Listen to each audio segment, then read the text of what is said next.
Bismillahirrahmanirrahim. Assalamualaikum warahmatullahi wabarakatuh. Ya, perkenalkan, nama saya Desi Wulandari, biasa dipanggil Ibu Wulan. Saya dari Departemen Keperawatan Maternitas dan Anak. Ya. Hari ini saya akan memberikan kuliah matrikulasi tentang pengantar praktikum keperawatan di Laboratorium Keperawatan Universitas Tanjung Pura. Capaian pembelajaran, ya. Setelah mengikuti perkuliahan ini, diharapkan mahasiswa mampu yang pertama menjelaskan tata tertib praktikum di laboratorium keperawatan. Jadi nanti akan kita bahas tentang bagaimana aturan ya tata tertib yang ada di lab keperawatan. Kemudian yang kedua, menjelaskan prosedur peminjaman alat, barang dan sarana di laboratorium keperawatan. Ya, jadi bagaimana proses peminjaman alatnya ya. Kemudian peminjaman barang, BHP dan sebagainya. Bagaimana caranya meminjam ruangan di lab keperawatan dan sebagainya. Nanti akan kita bahas ya. Kemudian yang ketiga, menjelaskan dan menyebutkan jenis dan fungsi alat kesehatan. Nah, ini adalah sebagai tambahan ya, nanti akan saya jelaskan sedikit ya sebagai pengenalan di awal pembelajaran tentang laboratorium keperawatan. Ini adalah gambaran laboratorium keperawatan gawat darurat yang ada di lab keperawatan ya. Nah, sedangkan yang ini adalah gambaran laboratorium keperawatan medikal bedah yang ada di laboratorium keperawatan Untan ya. Nanti teman-teman atau adik-adik sekalian nanti bisa melihat mungkin pada saat orientasi ya.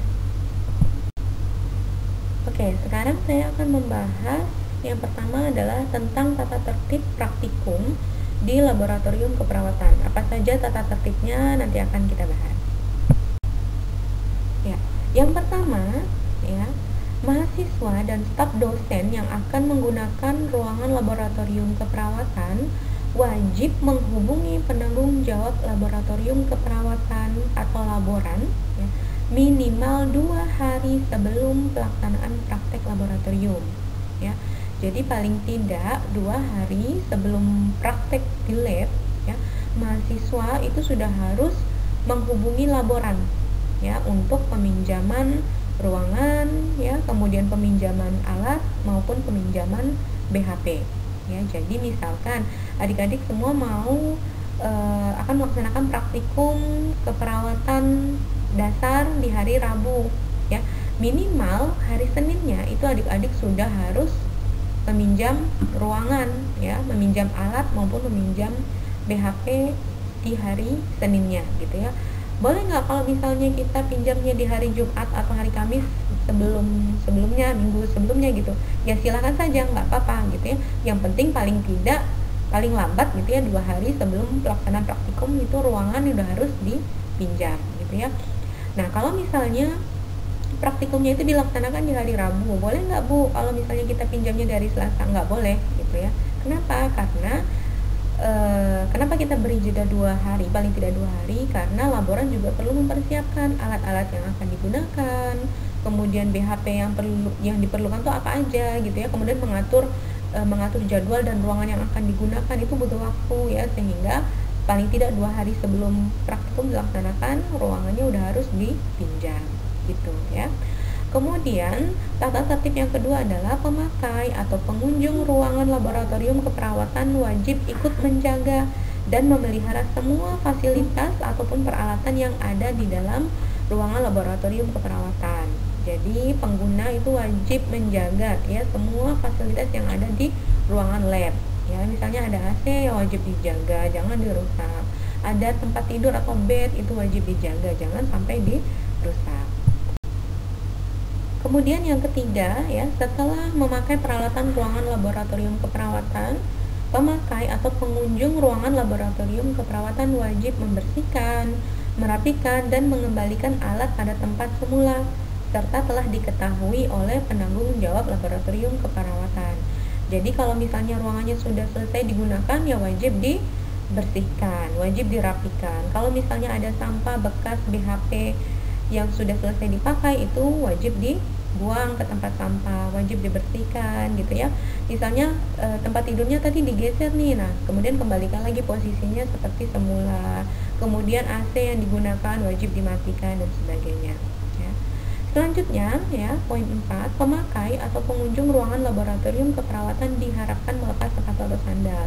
Jadi ketika memasuki lab itu nggak boleh menggunakan alas kaki ya. Jadi sandal, sepatunya harap dilepas dan dirapikan di rak sepatu ya, ataupun di depan ruangan ya. Jadi jangan membawa alas kaki ke dalam lab ya. Poin 5 ya, selanjutnya mahasiswa yang praktek di ruangan laboratorium keperawatan tidak diperkenankan membawa makanan dan minuman di dalam ruangan praktek ya. Jadi tidak diperbolehkan ya makan dan minum ataupun membawa makanan dan minuman di dalam lab ya. Jadi kalau misalnya adik-adik sekalian setelah udah habis kuliah gitu ya, kemudian dilanjutkan dengan praktikum. Nah, kalau mau makan mau minum silahkan di luar lab ya. Jadi di depan lab atau di luar lab ya. Kemudian selanjutnya mahasiswa yang praktek di ruangan laboratorium keperawatan tidak diperkenankan membawa tas ke dalam ruangan ya. Jadi tas itu nggak boleh dibawa ke dalam ruangan karena ruangan lab kita itu agak sempit ya. Jadi kalau misalnya ada barang-barang yang lain ya khawatir nanti kalian semuanya nggak cukup gitu ya. Sehingga kalau misalnya membawa tas itu boleh pinjam kunci loker kepada laboran ya. Jadi nanti tasnya silahkan dimasukkan di dalam loker. Untuk barang-barang yang berharga bisa dibawa ke ruangan atau dibawa ke lab, misalnya handphone ya, uang itu silahkan dibawa ya. Jadi hati-hati di lab ya. Kemudian pemakai atau pengunjung ruangan laboratorium keperawatan sebelum meninggalkan ruangan wajib mematikan alat-alat yang menggunakan listrik dan merapikan kembali tempat tidur ataupun ruangan yang digunakan ya. Jadi kalau misalnya sudah selesai menggunakan ruangan, harap AC-nya dimatikan atau alat-alat listrik yang lain yang digunakan itu harus dimatikan. Misalnya menggunakan nebulizernya harap di stop kontaknya harap dicabut gitu ya. Kemudian tempat tidurnya juga harus dirapikan. Selanjutnya kita akan membahas tentang prosedur peminjaman alat, barang, dan sarana yang ada di lab ya. Bagaimana prosedurnya, cara meminjamnya bagaimana nanti akan kita bahas. Yang pertama, pengajuan surat permohonan peminjaman ya. Alat, barang, sarana, dan prasarana yang dimiliki oleh prodi keperawatan ya menjadi tanggung jawab kepala laboratorium dan penanggung jawab laboratorium. Jadi semua alat ya, semua sarana ya, ruangan, BHP itu menjadi tanggung jawabnya kepala lab masing-masing departemen dan juga laboran ya. Nah, semua sarana ini boleh digunakan oleh semua sivitas akademika Universitas Tanjung Pura. Jadi siapa saja boleh menggunakan termasuk mahasiswa. Kemudian bagaimana cara peminjamannya ya? Mahasiswa dapat mengajukan permohonan peminjaman alat atau barang, sarana dan prasarana tersebut yang ditujukan kepada Kepala Laboratorium Prodi Keperawatan Fakultas Kedokteran Universitas Tanjung Pura. Jadi kalau misalnya adik-adik sekalian mau atau akan meminjam ruangan, akan meminjam alat-alat ataupun BHP ya, silakan mengajukan surat permohonan ya, nanti bentuknya dalam bentuk form ataupun borang peminjaman ya. Dan itu diajukan kepada Kaleb ya, kepala laboratorium masing-masing departemen. Misalnya adik-adik sekalian akan melaksanakan praktikum keperawatan dasar. Nah, silakan isi borang peminjaman alat ya, minta kepada laboran, kemudian diisi dan itu nanti akan diajukan kepada kepala laboratorium departemen keperawatan dasar gitu ya. Jadi masing-masing departemen nanti kepala laboratoriumnya berbeda-beda. Surat permohonan peminjaman itu minimal isinya ya ada nama peminjam ya. Nah, nama peminjam ini biasanya nanti akan diisi oleh sipen ya. Jadi nanti setiap kelas itu kan atau setiap mata kuliah nanti ada sipennya ya. Jadi nanti nama peminjam berarti nama sipennya. Kemudian jabatan peminjam berarti mahasiswa atau sipen gitu ya. Kemudian bagian peminjam, alamat peminjam ya. Biasanya diisi dengan alamat kampus ataupun alamat individu gitu ya. Kemudian keperluan peminjaman ya, misalnya untuk praktik keperawatan dasar. Waktunya kapan, tempatnya di mana, itu misalnya di ruangan keperawatan medical bedah gitu ya. Kemudian lama peminjamannya berapa jam ya, misalnya praktikumnya itu 3 kali 60 menit ya, misalnya dari jam 15 sampai jam 18, nah nanti diisi. Kemudian nama barang yang akan dipinjam itu di list satu-satu, apa saja barang yang akan dipinjam itu semua harus tercantum, sehingga nanti laboran juga bisa mempersiapkan alat-alat tersebut ya, dan jumlahnya harus jelas ya. Misalnya praktikum mengukur TTV ya, praktikum perawatan dasar mengukur TTV. Nah, adik-adik misalnya perlu sphygmomanometer, jumlahnya berapa, kemudian stetoskop jumlahnya berapa ya, kemudian itu untuk alat. Untuk BHP nanti isi borangnya sendiri ya, bahan habis pakai atau BHP nanti isi borangnya sendiri. Misalnya alkohol swab misalnya butuh 20 pieces misalnya ya. Nah, itu nanti diisi di borang sendiri ya. Jadi harus jelas dan harus rinci. Karena nanti pada saat pengembalian juga harus sama jumlah yang dipinjam dengan jumlah yang dikembalikan. Itu untuk alat ya. Selanjutnya adalah pengesahan permohonan pinjaman.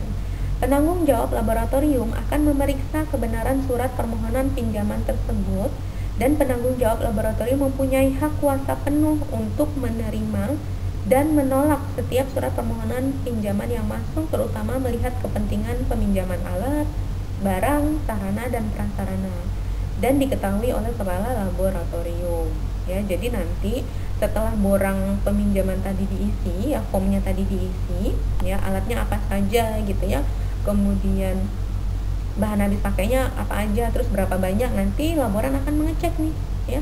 Laboran atau penanggung jawab laboratorium akan mengecek ini praktikumnya, misalnya judulnya tentang pemeriksaan TTV, udah betul, udah ada sphygmomanometer, udah ada stetoskop gitu ya, dan sebagainya.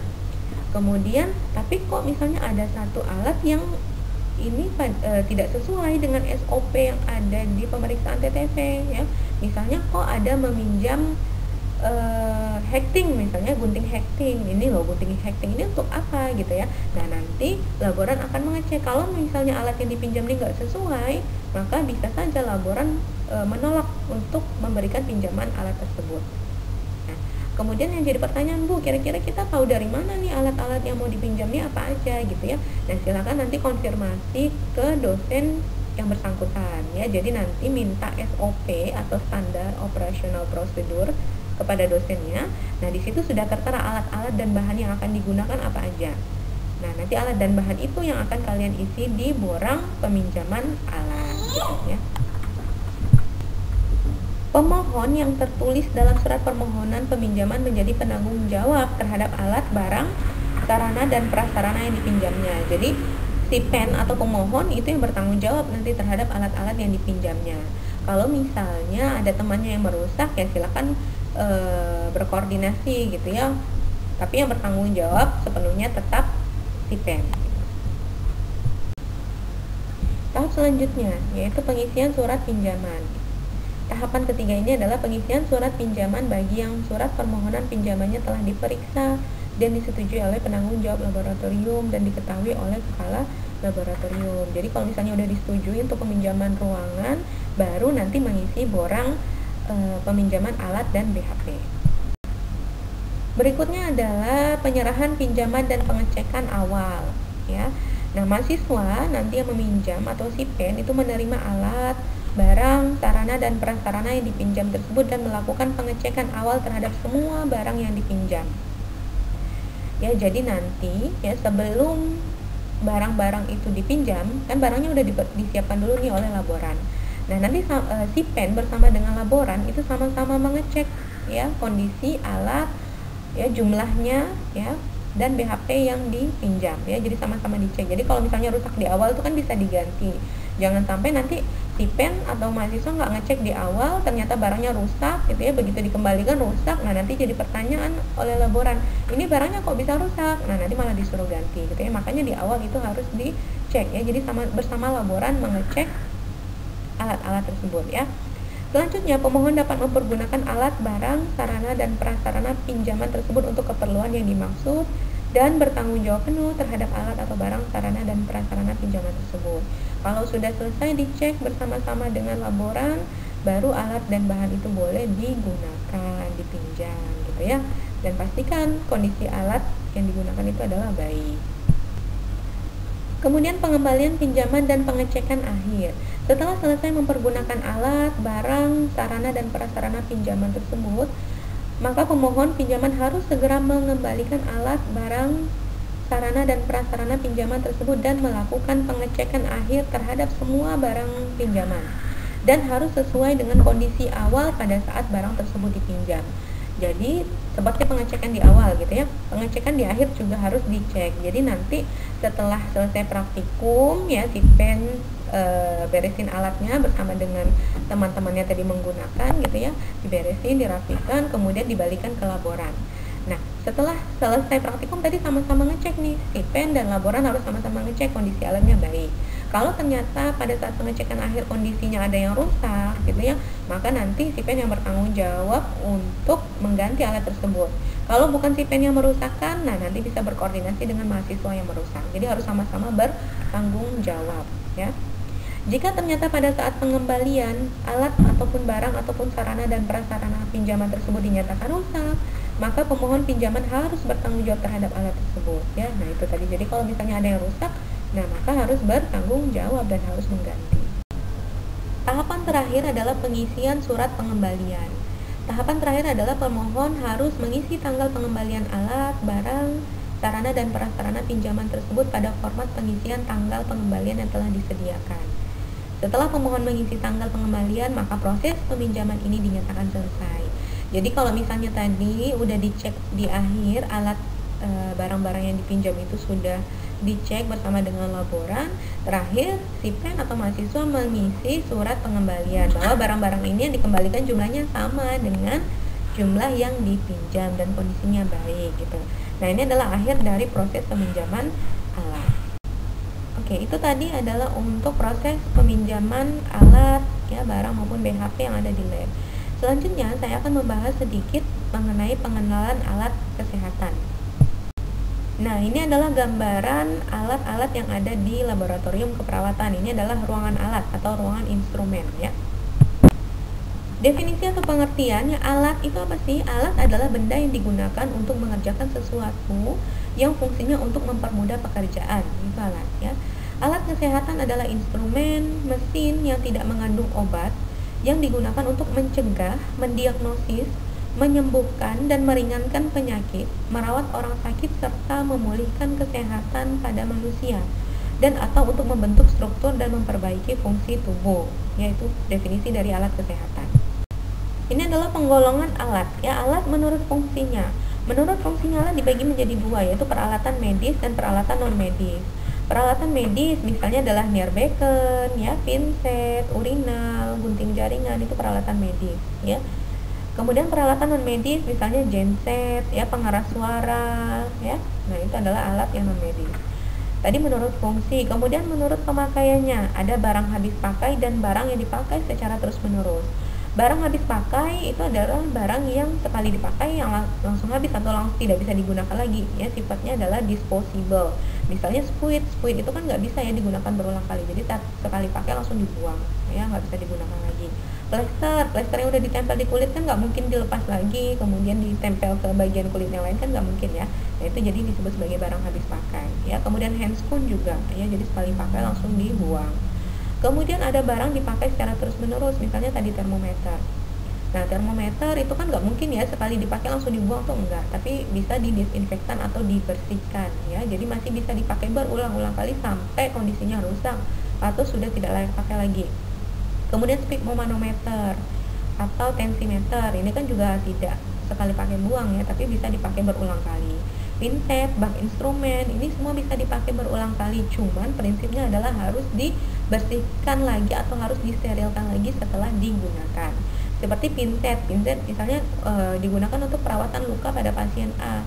Nah, untuk digunakan pada pasien B, maka sebelum digunakan harus dibersihkan dan disterilkan terlebih dahulu. Kemudian alat menurut kegunaannya, ya, ada peralatan benda, peralatan THT, peralatan gigi, ya, beda-beda ya. Alat menurut peralatannya, alat yang tidak memerlukan pemeliharaan, ya, barang habis pakai, alat disposable atau alat yang memiliki unit cost yang rendah, ya. Kemudian ada alat yang penting, alat dengan penyusutan kurang lebih 5 tahun. Jadi ada alat-alat yang 5 tahun itu biasanya kondisinya akan rusak, ya, misalnya stetoskop itu bisa kurang dari 5 tahun, atau misalkan termometer itu kemungkinan bisa aja pecah gitu ya sebelum 5 tahun gitu ya. Alat-alat berat dengan waktu penyusutan yang lebih dari 5 tahun, misalnya infant warmer ya, kemudian mesin nebulizer itu bisa jadi lebih dari 5 tahun ya. Ini adalah contoh infant warmer atau penghangat untuk bayi yang baru lahir ya. Nah, ini termasuk alat yang dapat digunakan lebih dari 5 tahun karena memang kalau dilakukan perawatan yang rutin gitu ya, dipelihara, alat ini bisa bertahan lebih dari 5 tahun dan ini harganya relatif mahal ya. Jadi biasanya barang-barang yang berat, yang besar itu biasanya bisa digunakan lebih dari 5 tahun. Atau misalnya autoclave yang untuk mensterilkan alat itu juga bisa digunakan lebih dari 5 tahun ya.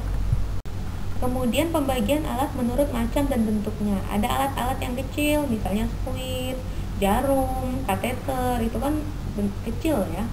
Jarum hexing itu kecil sekali ya. Kemudian alat perlengkapan rumah sakit, misalnya meja operasi, lampu operasi, autoclave, unit perlengkapan gigi, genset ya.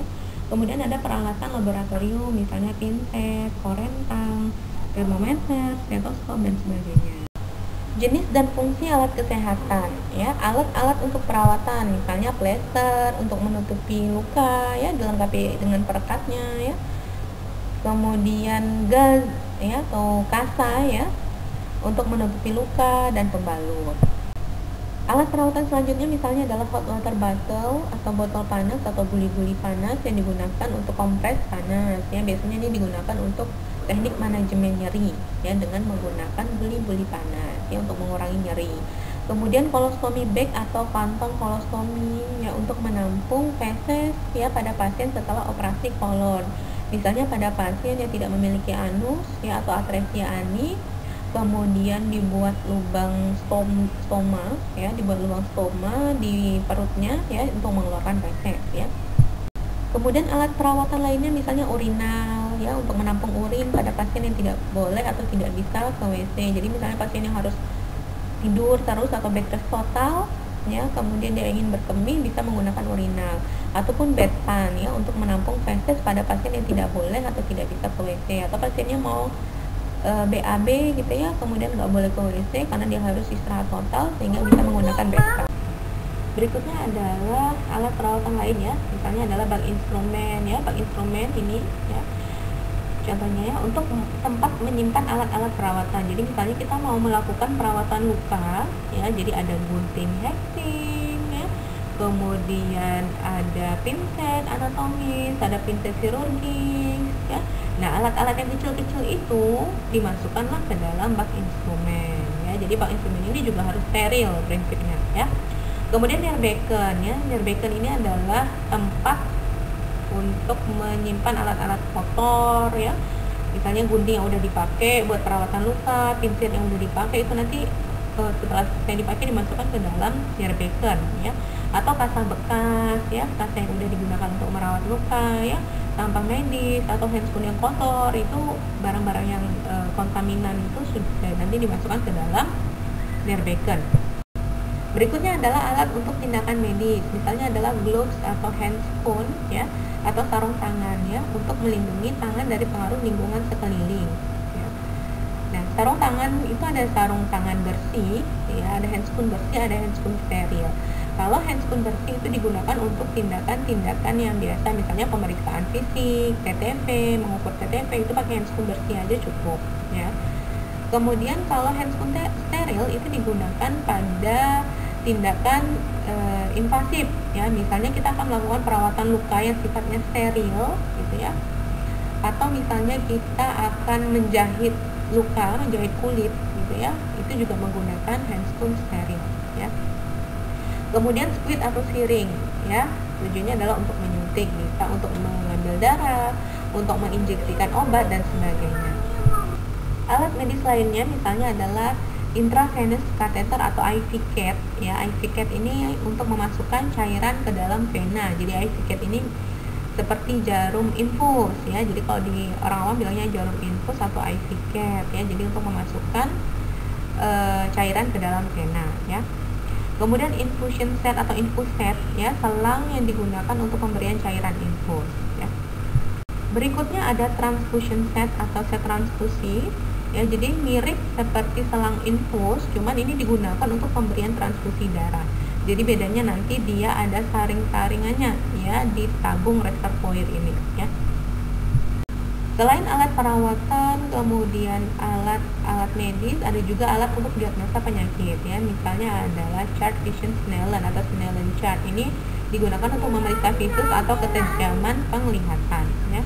Kemudian ada refleks hammer ya, untuk memeriksa kemampuan refleksi dari bagian tertentu tubuh kita ya. Biasanya digunakan misalnya di lutut gitu ya, di siku ya. Alat diagnosa lainnya misalnya adalah termometer ya. Termometer ini jelasnya untuk mengukur suhu tubuh ya. Ada termometer digital, ada yang termometer raksa ya. Kemudian stetoskop. Stetoskop digunakan untuk mendengar bunyi organ tertentu ya, misalnya paru, jantung ya, bising usus dan sebagainya. Berikutnya adalah sphygmomanometer ya, untuk mengukur tekanan darah. Sphygmomanometer sendiri terdiri dari sphygmomanometer yang digital ya, jadi begitu dipasang di lengan langsung bisa mendeteksi sendiri tekanan darah ya. Kemudian sphygmomanometer aneroid ya, tidak menggunakan raksa, jadi dia melihat dari jarum ya, dari jarumnya ya. Kemudian sphygmomanometer raksa ya. Kemudian penlight, alat bantu penerangan dalam pemeriksaan. Misalnya kita akan melakukan pemeriksaan di mata, di hidung, telinga gitu ya, bisa menggunakan penlight. Alat-alat bedah ya, alat-alat bedah itu misalnya adalah bisturi atau pisau bedah ya, yang digunakan untuk pembedahan ataupun insisi ya. Kemudian gunting ini bisa ya, yang di sebelah kiri adalah contohnya gunting plester. Kemudian yang ada di sebelah kanan ini misalnya adalah gunting tali pusat ya. Jadi gunting sendiri juga macam-macam jenisnya ya, nanti akan kalian pelajari di instrumen bedah ya. Selanjutnya ada arteri clamp. Arteri clamp ini fungsinya adalah untuk menjepit pembuluh darah arteri. Jadi pada saat pembedahan supaya pembuluh darah yang keluarnya tidak banyak, sehingga pembuluh darah arteri perlu dijepit dengan arteri clamp. Kemudian ada needle holders ya, untuk menjepit jarum jahitan luka. Jadi jarum untuk menjahit luka itu pemegangnya namanya adalah needle holder ya. Kemudian ada surgical needles atau jarum jahit ya. Jarum jahit ini sendiri untuk menjahit luka pastinya ya. Ada yang digunakan jarum ini macam-macam, ada yang digunakan untuk kulit, ada yang jarum untuk otot ya, untuk tendon, itu macam-macam, bentuk dan ukurannya berbeda-beda ya. Nanti juga akan kalian pelajari di keperawatan medikal bedah. Kemudian sutur atau benang bedah ya, untuk mengikat atau menyatukan tepian luka. Benang ini juga berbeda-beda ya. Ada benang yang khusus untuk wajah ya, ada benang yang khusus untuk kulit dan sebagainya ya. Kemudian ada pinset. Pinset digunakan untuk menjepit atau memegang benda ya. Sebelah kiri ini ada pinset anatomis, kemudian di sebelah kanan ada pinset kirurgis ya, seperti ada geriginya ya, itu pinset kirurgis. Kegunaannya juga berbeda ya. Kemudian korentang adalah alat untuk mengambil alat-alat steril ya. Jadi misalnya tadi kita pakai bak instrumen, isinya ada pinset kirurgis, ada pinset anatomis, ada gunting hacking misalnya ya. Nah, untuk mengambil alat-alat yang ada di bak instrumen kita bisa menggunakan korentang ya. Jadi bentuknya seperti jepit ya, jepitan. Kemudian ada alat-alat kegawat daruratan ya. Alat-alat kegawat daruratan misalnya ada BVM atau backpack mask ya, alat yang digunakan untuk memberikan tekanan pada sistem pernafasan. Jadi biasanya pada pasien-pasien yang mengalami henti jantung, henti nafas, dilakukan resusitasi jantung paru, kemudian kalau udah stabil baru diberikan BVM ini ya. Jadi nanti ini akan dipelajari di keperawatan gawat darurat. Kemudian ada oropharyngeal airway atau OPA ya, bukan OPA Korea ini ya, OPA namanya sama seperti OPA gitu ya, untuk membuka atau membebaskan jalan nafas ya. Ukurannya juga berbeda-beda, ada yang untuk infan atau bayi baru lahir, ada yang untuk anak-anak, ada yang untuk dewasa ya, dan sebagainya.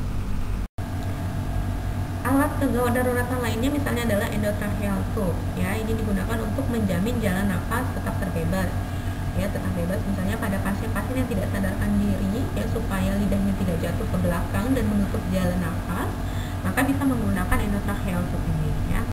Selanjutnya adalah alat peraga pendidikan, ya. Alat peraga pendidikan ini dalam bentuk manekin ataupun phantom, ya, sebagai model dalam praktek kedokteran ataupun keperawatan, ya. Jadi macam-macam manekin ataupun phantom yang ada di lab kita juga banyak, ya. Ada yang phantom mulai dari ujung kepala sampai ujung kaki, ada yang cuman lidah, ada yang cuman mata, ya, kemudian telinga, ada yang phantomnya khusus payudara, ada yang phantomnya khusus vulva ataupun vagina, ya, alat kelamin laki-laki ataupun penis dan sebagainya. Jadi banyak, ya, sesuai dengan kebutuhan praktikum, ya, nanti akan kalian pelajari di lab.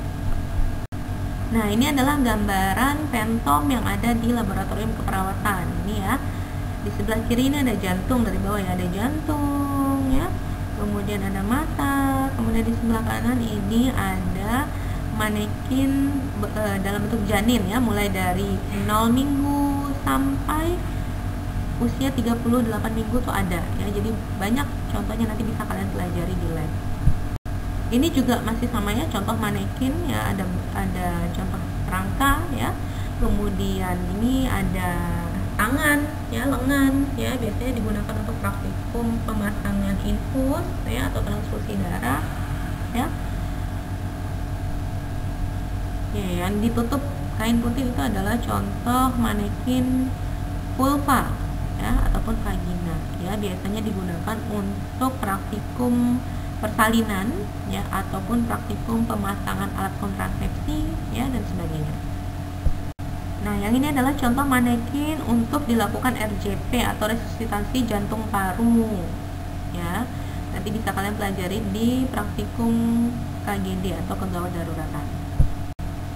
Nah, yang ini adalah phantom luka, ya. Jadi ini adalah pressure ulcer atau luka tekan, ya, karena luka tekan itu seringnya di bagian bokong. Ini kita punya phantomnya di lab, ya. Ini nanti bisa kalian pelajari di keperawatan medikal bedah. Ini adalah contoh phantom bayi, ya, dengan organ-organ dalamnya, ya. Kita juga punya phantom bayi, tapi nggak ada yang bisa dilepas-lepas begini. Jadi yang kita punya adalah phantom infant, ya, sama bayi dan balita itu ada, ya, karena kita ada belajar keperawatan anak juga, ya. Yang terakhir ini adalah phantom untuk persalinan, ya. Jadi nanti di lab juga ada, ya, ini kita punya, ya. Jadi ada janinnya di dalam perut ini, ya, perut ibunya, ya, kemudian ada plasentanya, ada tali pusat dan sebagainya. Kemudian bagaimana nanti janinnya ini keluar dari vulva ibu, itu ada, kita punya phantomnya, ya. Nanti ini bisa kalian pelajari di keperawatan maternitas, ya. Alhamdulillah, ya, untuk perkuliahan pengantar praktikum keperawatan saya rasa sudah cukup, ya. Jika ada yang ingin didiskusikan ataupun ditanyakan, bisa kita lanjutkan di Google Class, ya. Saya ucapkan terima kasih atas perhatiannya, semoga bisa dipahami, ya. Saya akhiri. Assalamualaikum warahmatullahi wabarakatuh.